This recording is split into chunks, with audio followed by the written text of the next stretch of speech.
Okay, the reason I call this specific track day probably my worst track day is for a few reasons. So the first one being that I was treating the car that day like a missile, and I was treating it like a missile because I already bought this car, right, and I already had it at my house and was already building it, and I already knew that I was going to be using the current car that I was drifting in just for parts. The shell was going to get scrapped, so in my head there was like no mercy on that car. It could basically be treated as a missile car at that point, and I wouldn't care about it.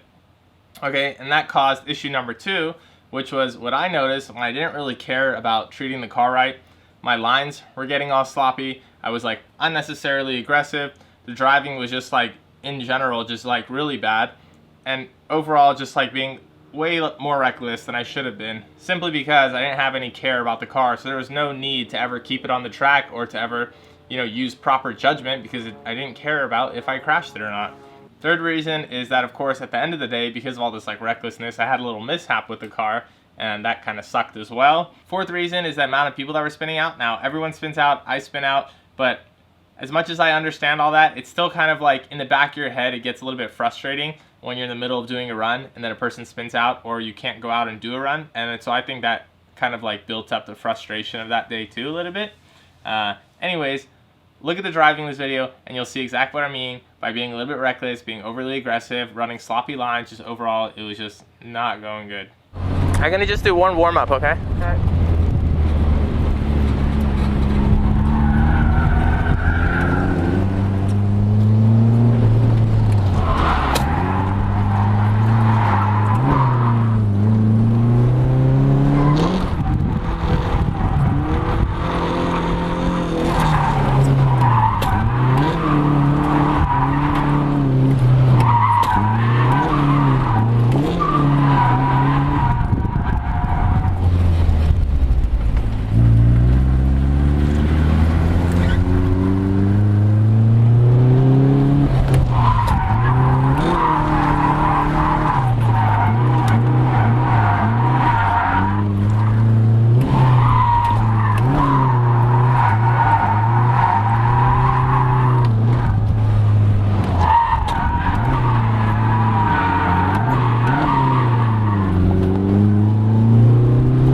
Okay.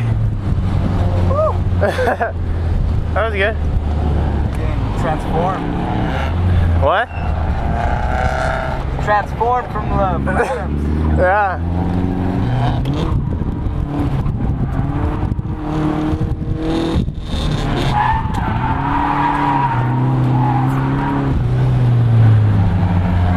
This guy needs to make. It's so crowded right now, everyone's bunched up. Yeah.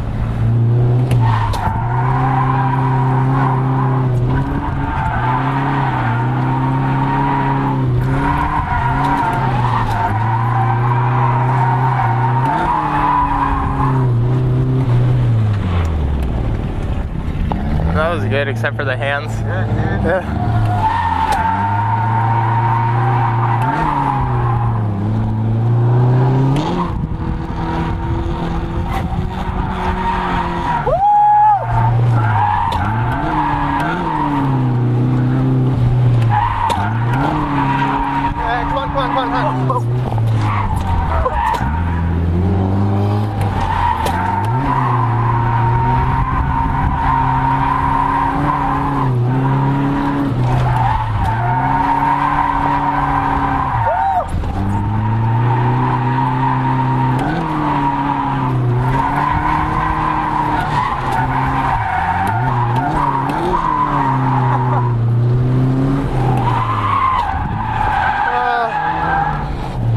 See, I'm running out of steering lock though. You're running out of power too. Yeah.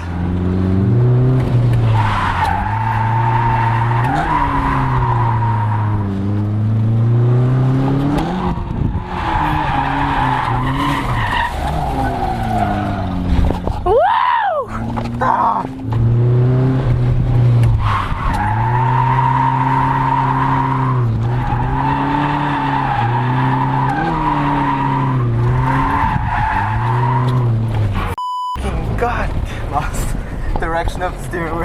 Cause it.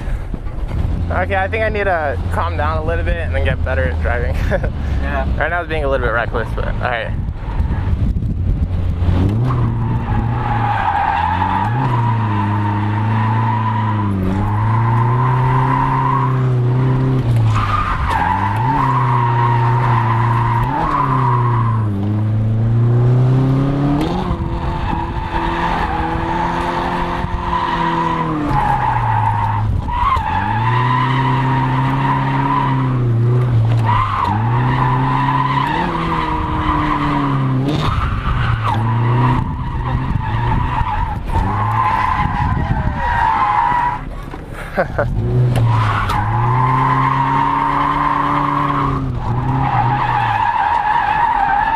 God, son of a...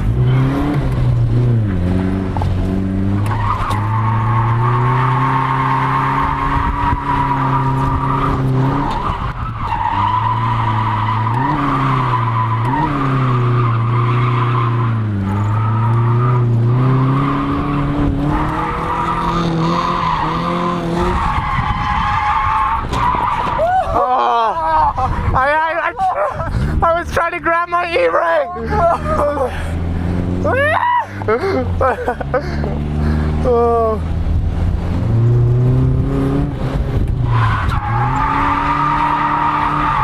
See, it ran out of walk. Did you see that? Yeah.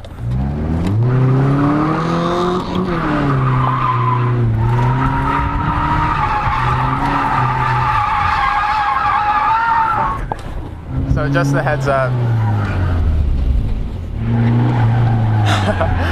Okay, we're going in front now.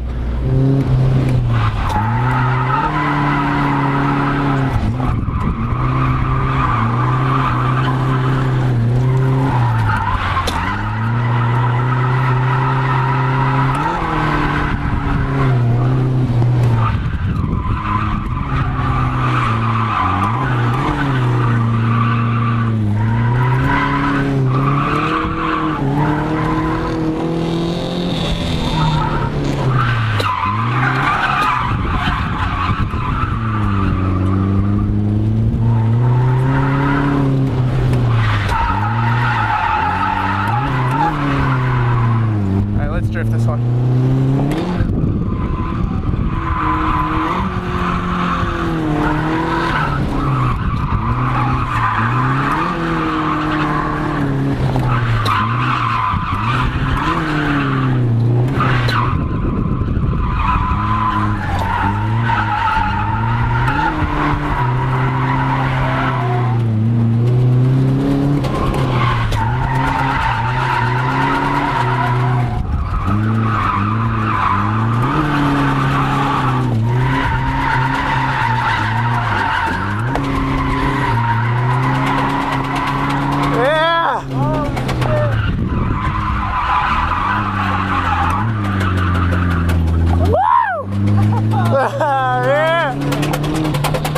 Tire's done. Oh shit. Hey, that was a dope run though. That was probably like the sickest run I've been in, dude. Oh shit. Wait, what were you saying? That was sick. Yeah? We'll go fast. That was what the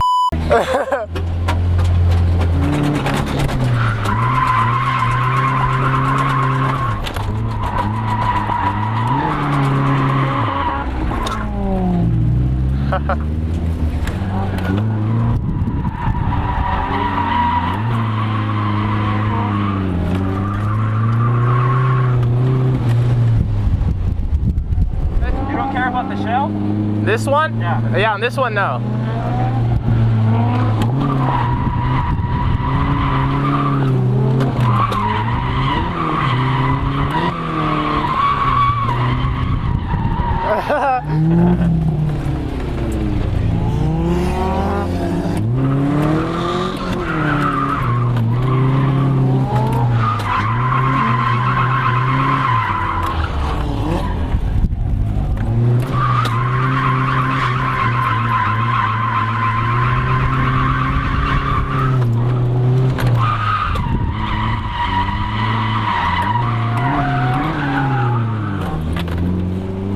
Oh, he's fun.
We just had the angle right there, you know? Yeah. First gear.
Yeah, the tires have like no grip right now.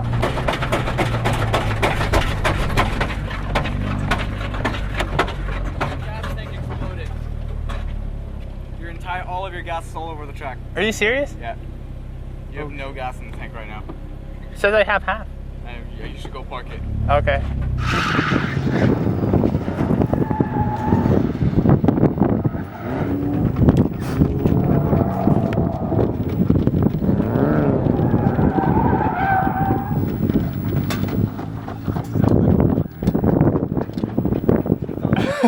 Okay, so as you saw, I just tapped a haystack doing some retarded manjis, which I shouldn't have been doing, being reckless, and just sloppy driving, and that caused that. But anyways, I wasn't really concerned about hitting the haystack. Haystack was just an indent in the car. That was perfectly fine. What happened was, at this specific track, they used that haystack to cover a 1-foot metal pole that was sticking out of the ground that another event coordinator used to use for timing for when they held time attack events there. So they still had this 1-foot metal pole sticking out of the ground. So when I went and tapped that haystack, that pole hit at exactly the corner of my gas tank and put in between like a baseball size hole and a golf ball size hole. Like right in between that nice size hole in my gas tank, and that just dumped all the fuel out onto the track. And that kind of sucked. So at that point, I was like, I'm gonna tow my car home. The thing is that I have AAA 100-mile range towing, okay? They were gonna charge me an additional $50 for the tow truck to come out to the track because the track is located off of like a non-paved road. And so there's like an additional $50 fee for going off a paved road, okay? There was gonna be like a 4-hour wait for the tow truck to show up. And then the third thing was that I have a 100-mile range and the track ended up being like 110 miles away from my house. And they said every mile over, we're gonna charge you $11 for. So I would have had to pay another $110 on top of the $50 that I'm already paying. So it would have been $160 plus a 4-hour wait to tow the car home. So something that I don't recommend doing was we basically just put duct tape on the hole in the gas tank to try and cover it up and hold some fuel there. And then we drove home, filling up 2 gallons at a time.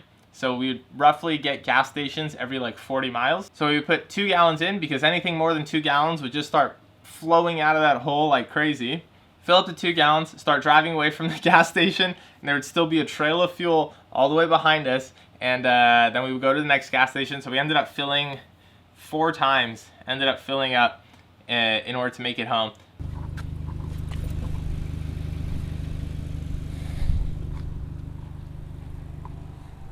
Okay, so this is what I'm talking about. That's how we pulled out of the gas station.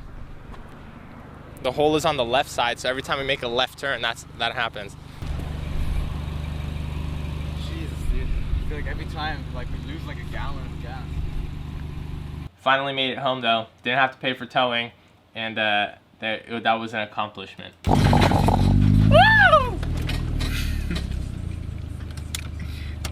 Oh my god.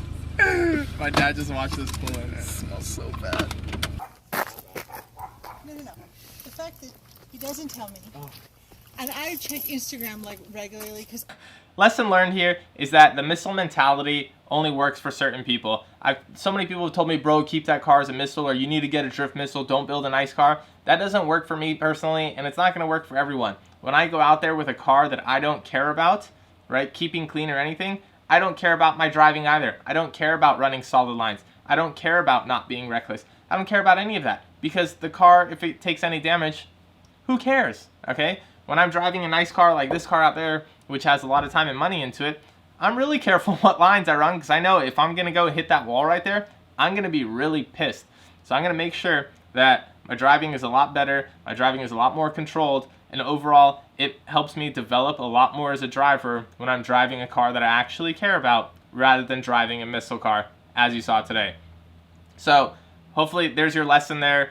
If you're going to tell someone to go like, oh bro, you need a missile, you need to not care about a car. No, like, my driving went down that day. It did not increase in skill. My skill went down because I had a missile. Okay, so I hope you guys have learned something from this and can take away something from this. And next episode is going to be drifting this car, which is going to be pretty cool. Still need to troubleshoot some stuff, but yeah.